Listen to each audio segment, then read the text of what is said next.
This is Nidhi and welcome back to my channel all about law.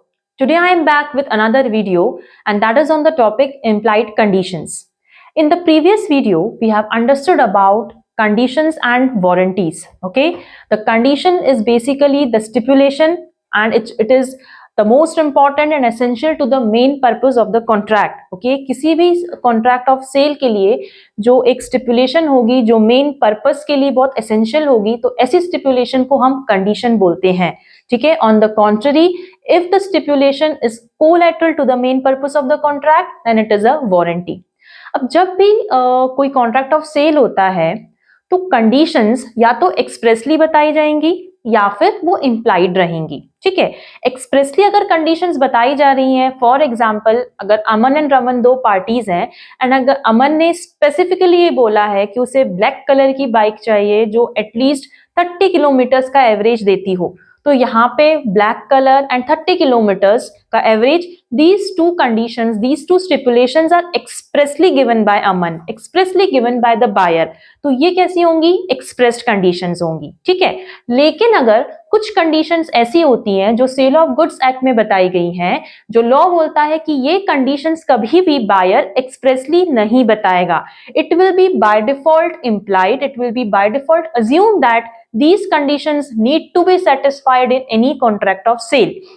Now we know that अगर contract of sale में breach of condition होता है, if there is breach of condition, then the buyer has the right to repudiate the contract. He can claim damages also, he can cancel the contract, he can ask for refund of his price also. ठीक है. लेकिन in case of breach of warranty, he can only claim the damages. So under the Sale of Goods Act, there are 7 implied conditions. Okay, कभी भी ये जो conditions implied मतलब जो expressly नहीं बताई जा रही हो, तो जब भी कॉन्ट्रैक्ट ऑफ सेल होगा ये 7 कंडीशंस उसमें बाय डिफॉल्ट प्रेजेंट रहेंगी. ओके, तो चलो हम डिस्कस करते हैं कौन से इंप्लाइड कंडीशंस है. The first implied condition is condition as to title. जब भी आप कोई गुड्स परचेज करते हो तो बायर ये बाय डिफॉल्ट मानकर चलता है कि the seller is having the right to sell the goods. The seller is the owner of the goods. कभी भी हम गुड्स परचेज करते हैं तो क्या हम ओनर से पूछते हैं कि आप इसके ओनर हो क्या? नहीं. बाय डिफॉल्ट हम ये मान के चलते हैं कि सेलर के पास एक गुड टाइटल है over those goods. He is not having any defective title and he is having the absolute right, absolute ownership over those goods. Okay, तो पहली कंडीशन होती है implied condition, condition as to title. अगर ये fulfil नहीं होती है तो contract can be repudiated. Second is condition in a sale by sample. Condition in a sale by sample के अंदर condition in a sale by sample, कितनी बार अगर बल्क में गुड्स परचेज हो रहे हैं तो हम क्या करते हैं, गुड्स का एक एक गुड्स को तो हम वेरीफाई नहीं कर सकते हैं. ठीक है, तो हम क्या करते हैं, रैंडमली एक सैंपल उठाकर गुड्स को चेक कर लेते हैं. तो बायर ये मानकर चलेगा, बाय डिफॉल्ट हम ये अज्यूम करेंगे कि जो बाकी के गुड्स हैं वो उस सैंपल को रिजेंबल कर रहे हैं. अगर मैंने 10,000 रेड पेन्स परचेज करने का ऑर्डर प्लेस किया है तो मैं 10,000 सारे के सारे पेन्स तो चेक नहीं कर सकती हूँ कि whether they are red coloured pens और नॉट. मैं एक रैंडमली सैंपल चेक करूंगी तो मैं ये अज्यूम करके चलूंगी कि rest of the pens are of red colour.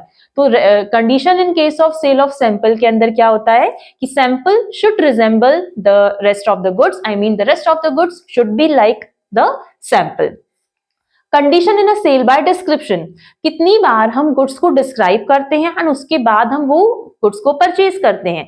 अगर सपोज मैं एक केक का ऑर्डर प्लेस कर रही हूँ, मैं केक परचेज करने जाती हूँ जिसमें मैंने प्रॉपरली डिस्क्राइब किया है कि मुझे उसकी डिजाइन कैसी चाहिए, मुझे वो एगलेस चाहिए, मुझे वो चॉकलेट फ्लेवर्ड का चाहिए, मुझे पाइनएप्पल फ्लेवर्ड का चाहिए. तो अगर मैंने प्रॉपरली गुड्स के बारे में डिस्क्रिप्शन दिया है तो मैं ये अज्यूम करके चलूंगी कि गुड्स उस डिस्क्रिप्शन के जैसे ही हैं. ऑन द कॉन्ट्ररी, अगर सेलर ने गुड्स को डिस्क्राइब किया है कि ये गुड्स का बेसिकली ये नेचर है, गुड्स का ये क्वालिटी है, तो हम ये अज्यूम करके चलेंगे कि गुड्स वैसे ही हैं जैसे डिस्क्राइब किए गए थे. तो first condition was condition as to title, second is condition in sale of description, third is condition in a sale by sample. Fourth वाली जो है condition in a sale by sample as well as description, ये इन दोनों को मर्ज कर दिया है कि कितनी बार हम बल्क में ऑर्डर प्लेस करते हैं, गुड्स को डिस्क्राइब भी करते हैं, तो एट द सेम टाइम हम गुड्स को बाय वे ऑफ सैंपल ही वेरीफाई कर सकते हैं. तो it will be assume that goods should be as per description and the goods should be as per the sample also. Then comes condition as to fitness और quality. जब भी हम कोई इलेक्ट्रॉनिक डिवाइस परचेज कर रहे हैं, gadgets purchase कर रहे हैं या हम कोई ज्वेलरी परचेज कर रहे हैं, तो हम ये अज्यूम करके चलेंगे कि वो गुड्स एज पर स्टैंडर्ड हैं, एज पर क्वालिटी है। ज्वेलरी परचेज कर रहे हैं तो it will be an implied condition कि वो हॉलमार्क होनी चाहिए। आप इलेक्ट्रॉनिक आइटम्स परचेज करते हो, it will be assumed, it will be an implied condition कि वो ISI मार्क्ड है, ठीक है। अगर फूड आइटम्स है तो वो FSSAI मार्क्ड है, ठीक है। तो ये सारी जो इम्प्लाइड कंडीशंस होती हैं। Then comes conditions as to merchantability. Merchantability का मतलब होता है in the ordinary course of business the goods की क्वालिटी ऐसी है कि they can be easily resold in the market. जब भी आप कोई गुड्स परचेज कर रहे हैं तो वो मर्केंटेबल क्वालिटी के होने चाहिए। इसका मतलब ये हुआ कि मैं उन गुड्स को अगर दोबारा रीसेल करने जाती हूँ मार्केट में तो I will be able to recover a reasonable price from those goods. Okay, तो ये भी एक इम्प्लाइड कंडीशन होती है कि गुड्स की क्वालिटी एक मर्केंटेबल या फिर एक रीजनेबल नेचर की होनी चाहिए। Then comes condition as to wholesomeness. Wholesomeness ये जो कंडीशन है ये बेसिकली आपकी ईटेबल्स या एडिबल आइटम्स में होती है। ईटेबल्स या फिर एडिबल आइटम्स, तो जितने भी हमारे एडिबल आइटम्स होते हैं, जितनी भी फूड आइटम्स होते हैं जो ह्यूमन बींग्स या जो एनिमल्स डायरेक्टली कंज्यूम करते हैं, तो ये हम बाय डिफॉल्ट अज्यूम करके चलेंगे कि उन गुड्स को कंज्यूम करने के बाद में कोई भी प्रॉब्लम हमें ना हो, ठीक है, कोई भी इलनेस ना हो, कोई भी हार्म ना हो, वो एक्सपायर्ड गुड्स ना हो। अगर आप मिल्क परचेज करने जा रहे हैं तो आपको पता हो कि उस मिल्क को पीने के बाद में अगर उसमें टाइफाइड जर्म्स या टाइफाइड वायरस इन्फ्यूज हो तो आप टाइफाइड आपको हो सकता है।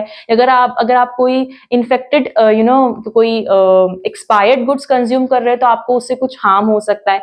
तो जितने भी एडिबल आइटम्स होते हैं वो होलसम क्वालिटी के होने चाहिए। इसका मतलब उनके कंजम्पशन से ह्यूमन बींग्स को या एनिमल्स को जो भी कंज्यूम कर रहे हैं उन्हें कोई भी प्रॉब्लम नहीं होनी चाहिए। तो ये सारी 7 कंडीशंस जो है ये इम्प्लाइड है, मतलब बायर कभी भी एक्सप्रेसली इन 7 कंडीशंस को नहीं बताएगा। ये 7 कंडीशंस किसी भी कॉन्ट्रैक्ट ऑफ सेल में प्रेजेंट होना ही चाहिए।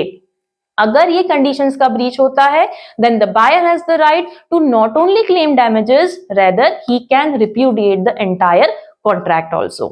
So this was all about implied conditions. In the coming videos we'll be talking about implied warranties. I hope you understood the topic well. So till then, have a nice day and bye bye.